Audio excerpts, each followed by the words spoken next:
Hey guys, welcome back. So we're in the midst of depowering this steering rack. It's had a spare, so we tore it down. It's all apart. We're actually welding the pinion right now. So I won't really show you everything because there's tear downs that show you how to do this. But I am going to show you what hopefully turns out to be a good welding process. So we bought I'll show you, we bought this ER70S-2. Supposedly this is good for this type of work and for doing like high alloy metals. And our goal is we want to weld this, of course, to get rid of the slack, and we don't want to put too much heat into it and distort it. So you can see here we just have this one tack. This was done pretty quickly. I just basically started a small arc, put a little puddle there, and then just jabbed the pedal and melted it in and took the heat off and out of camera, but I have a wet rag and I cooled it down. And I did the other side. It's got a tack as well. So far only 2 tacks, and we cooled it down, and like, let's see. Yeah, I can rest my finger on this. It's not hot at all.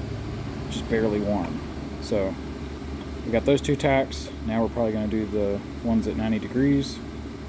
Maybe. We'll see. Anyway, just showing you guys. This is our welding process for the pinion. Alright, we just did our ones at 90 degrees. So you can see we got this one here, that one there. I'll show you what this looks like. Fire up the optical zoom. See my camera. Yeah, there you go. So you can see on the surface there's a weld, but if you look, it actually penetrates way below the surface. So basically, let's see if I can, yeah, here we go. Let's try this. So I brought the TIG torch, I got the arc going, and I tried to get the heat way down into the center here and melt this. So if you look, this, let's try this, sorry. Right there, focus. So this whole wall is melted. All the way down there. That's bonded. And then into that groove, I don't know how well that shows up. Maybe I should have used a light. But anyway, you can kind of tell that's not just sitting there. It's all melted down in there. You can see the radius on it too. That's what you want. That's getting good penetration. Even though it's just a tack, that's a strong weld. So that's kind of what we're going for. Alright guys, we just got done welding the pinion. It turned out pretty good. It's not perfect. We discovered that we didn't have this as clean as we thought we did. It actually started off welding good, but there was oil down up in this bearing. And in hindsight, I'm not sure how you take that bearing off or that seal, but we probably should have done that.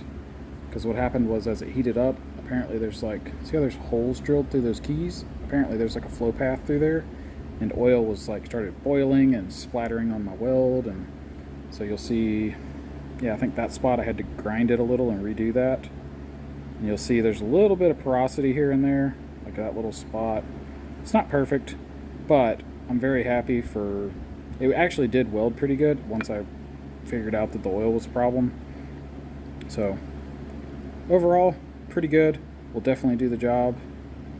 And since this is the first one I've ever done, if I did it again, I think I could do a better job. Now that I know, basically I need to try to disassemble this some more and really maybe throw it in like an ultrasonic cleaner or something. Or maybe, you know, what I probably should have done was preheat.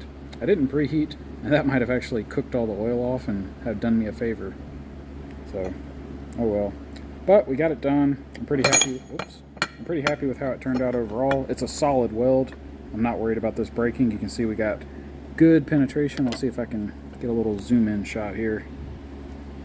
Yeah, anybody that thinks welds aren't pretty, or if you think your welds are good, just look at them under a microscope or under magnification. But you can see we really burned into that part. So overall, I'm pretty happy.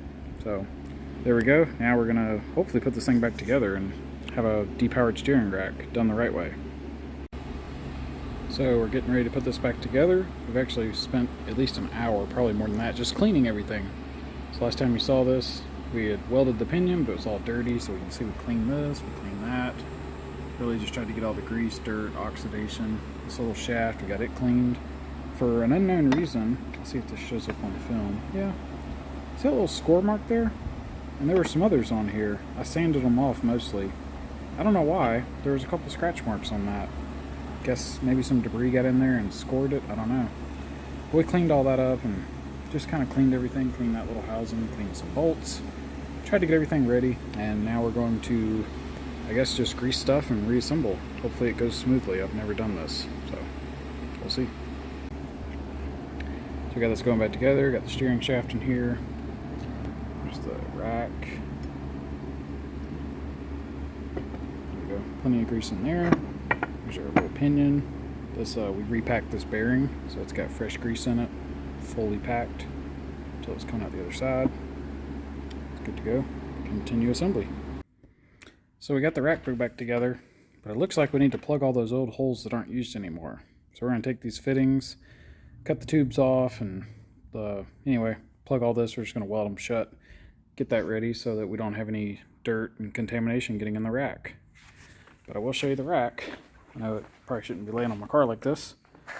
There it is, depowered rack. It doesn't spin perfectly free. I got a feeling, I don't know if I just put it together wrong or maybe that pinion warped on me a little bit, but when you spin it, there's like a tighter spot and a looser spot.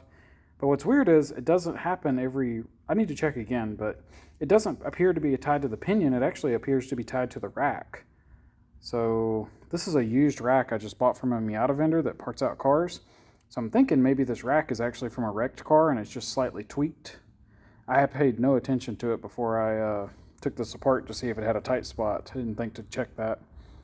But I did notice this end of the rack almost looked bent or something. It seemed off. Let's see if I can show you. This doesn't really come up, but you can tell it's kind of like loose. Like there's a big gap over here, and then it's tight over there. It kind of seems like it's bent. So this may just be something's up with the rack. Who knows? But it's when I say it's a tight spot, it's hard. I mean, you can feel it, but it's really not much. It's just maybe a few inch-pounds. So once you're behind the wheel, I don't think it probably won't matter. We'll find out down the road. But that's the only issue I've really came across. The rest of it went back together pretty straightforward. Greased everything fairly well, so should be good to go. Now we just got to weld all these shut. I'll show you that when they're done. About to take a short break, but we'll resume shortly. So this is us welding the plugs. You can see we welded those two banjos, welded that plug, got that one left, that one, and we just did this one. Check it out. Nice little dome, pretty clean. These are welding nicely. So, 2 more to go. Well, here we go. These are welded. About to hit them with a wire wheel. Just kidding. We're going to hit these with water. Then we're going to pick them up and hit them with a wire wheel. A pro tip. Well, here's our fittings. We just got done welding and got them all cleaned up with a wire wheel. So, turned out pretty good. Will be plenty good. We just need these to keep dirt and debris from getting in, so this should do the ticket. Anyway, about to put these on the rack. Alright, here's the final product. So we got all our little plugs in. See that one? Welded shut. It's a plugged up banjo. Over here, that one's capped and welded. And on this other side, where those three hoses come out, those are all welded. Good to go. About to put it in the car. Okay, we finally got this ready to put in the car. So this is the rack that we depowered. We put these, I guess, inner tie rods and boots on. Man, these boots were all dirty from just oil and dirt for years, so I cleaned them, and wow, that took forever. Ugh, way too long. But the boots are on. This thing's all clean, looking nice. Show you the car real quick. There's the big mess from pulling the power steering. A bunch of fluid leaked. As you can see up here, well, as you can maybe see. Look.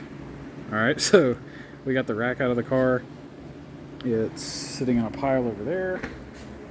That's the old rack and the hoses, and I think the reservoir. Yeah, we got the reservoir over there, hiding over there.